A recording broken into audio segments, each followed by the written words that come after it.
Mike Bond here in Washington with Liz Carmouche. And Liz, kind of a crazy day for you, right? Some news just coming out not too long ago. Your manager informing ESPN that you have been let go from the UFC. What's your immediate reaction to this? A little bit pained. I mean, they brought me out here and they had me doing a lot of media obligations. I mean, I went to Arlington ceremony, was part of the wreath ceremony. They brought me out as a veteran, as a fighter, and then today they had me going to the hospital and talking to different people in different wards, only to find out that it had actually been released earlier. The news just finally trickled down to me, which means a little bit insane that you would, like I took time off from work to be here at my own pocket expense, and that's, it's a little bit sad. And then too, that it would be done that way instead of I'm here with the UFC. Anybody could actually spoken to me firsthand and hear it from my management team. Definitely sucks, but at the same time, I know it's for a good reason, and there are a lot more positive things in my future. There's been all different organizations that have been contacting me for years now, and I just expressed my loyalty with the UFC and staying with the organization.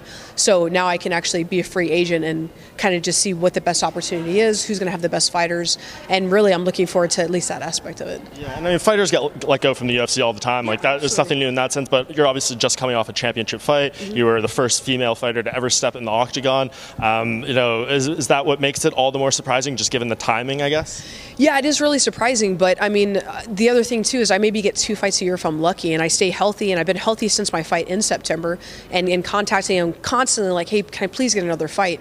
So at least on a positive note, it's like, okay, I don't have to be on hold for fights. I don't have to worry about 1 to 2 times a year. I can get back to the frequency that I'm used to and that I really enjoy. So I look at it as that, and at the same time, I think it's just, I'm constantly contacting, trying to get an opponent, and told either everybody's turned me down, which to me is ridiculous because I've been broken, torn, injured, and I've been told I'm not allowed to turn down fights, but multiple people have been able to with me, which doesn't seem fair.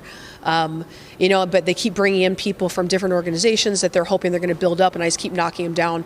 So really, there's not much of an opportunity other than the fight for the belt again, which I know that they're not willing to do at this moment. So it gives me a chance to go see what else is out there. Yeah, that's a fair perspective. I mean, on top of that, did they give you a reason? Like, did your management tell you, like, nothing. Like, how many fights did you have left on the contract? I just signed a brand new contract. I was fully contracted with them. They gave no reason. And again, the management, the only thing they thought is just we constantly ask them for fights, and we're told that either no one's interested, they're scared to fight me, or that, like somebody, because anytime, whether it's a short notice fight and they tell me I have 2 weeks for a fight, they tell me 1 month, I always say yes. No matter who the opponent is, I've never said no to anything unless for some reason I had an injury that my team said then in no way should I be going into a fight.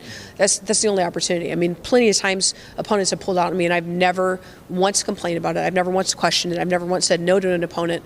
So it is kind of surprising that would happen, but like I said, there's just promising futures out there for me. Yeah, so I mean, you seem to have a very positive mentality about it, but considering everything you achieved in the UFC, all these moments, does this leave a bit of a bitter taste in your mouth that this is how, this chapter of your life, your career ends?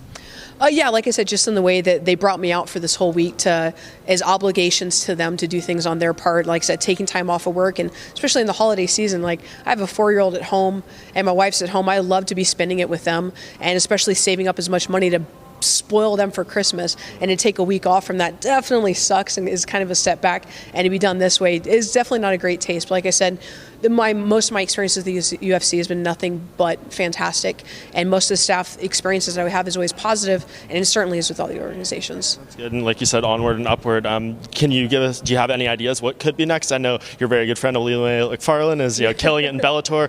They probably have the best 125 division outside the UFC, right? Do you maybe see that as the most likely landing destination, or is there other things you're trying to look at? Yeah, I mean, Bellator, for me, the reason I wanted to continue fighting in the UFC and I didn't pursue other organizations when I had opportunities, especially when I was coming to the end of all my contracts, was to look to these other organizations, but I stayed in the UFC because they had the top most competitive women, and Bellator is second to that, and I see a lot of prospects, and they're building up the division, doing a phenomenal job, and Alima has built that up and I really feel like she's made Bellator what it is as far as the women are concerned. So I certainly don't want to take anything from her, and I mean, if they open up a 135 division, I would love to go there, or if Alima moves to 135 and I take over 125, Bellator would be great, but I know there's also organizations like Risen and One, and both have such great fighters, and they're great shows. And I mean, I kind of have a sweet spot having grown up in Japan to possibly go fight out there. But really, I mean, it's just going to be whoever the most promising fighters are, and the organization can just make sense. And I can not only it's not even just about money. It's about who the fighters are in the organization. They're going to challenge me, but it's also going to be about making a good connection with an organization I can be loyal to that's going to treat me great too. So, like, is that kind of the exciting part about this? Maybe you get to try things that you wouldn't be able to do in the UFC. Yeah, they put on cards around the world, but, like you said, Ryzen has fights in a ring. Like, there's places, all these different experiences you can now look into. Yeah, absolutely. I mean, one of the things, too, is every time that I wanted to do a competition, like, I try and stay as active as possible, because the UFC was only fighting me once to twice a year, which makes me insane. Like, I'm that person. I live in the gym. If I'm not with my family or at the gym doing something gym-related, I'm training there myself. So I constantly stay ready, and I'm always trying to challenge myself to a new level. And I've turned down Muay Thai fights. I've turned down boxing fights. I mean, just now I've been talking to the UFC. I'm like, hey, can I get a fight? Please, December would be perfect. Anything earlier than that, I'll take it. I don't care. Just get me fighting by the end of the year. I want my first year in the UFC to have 3 fights. And they told me no, that I was on standby, and I turned down 5 different jiu-jitsu competitions, all of which that financially made sense, and even the women they're competing on, it was just going to be such a great opportunity. I turned them all down. And to think now, I don't have to do any of that. If I want to go compete next weekend, I can do that. And that's, I've been watching all my teammates constantly like, oh, we're going to compete this weekend. I'm like, oh, they're like, what about you? I'm like, oh, I'm still on standby.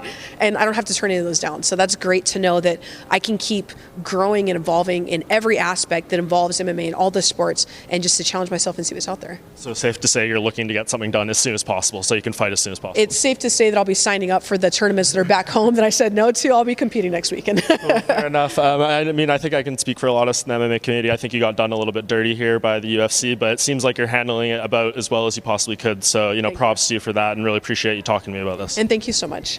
Awesome. Thanks. Appreciate it.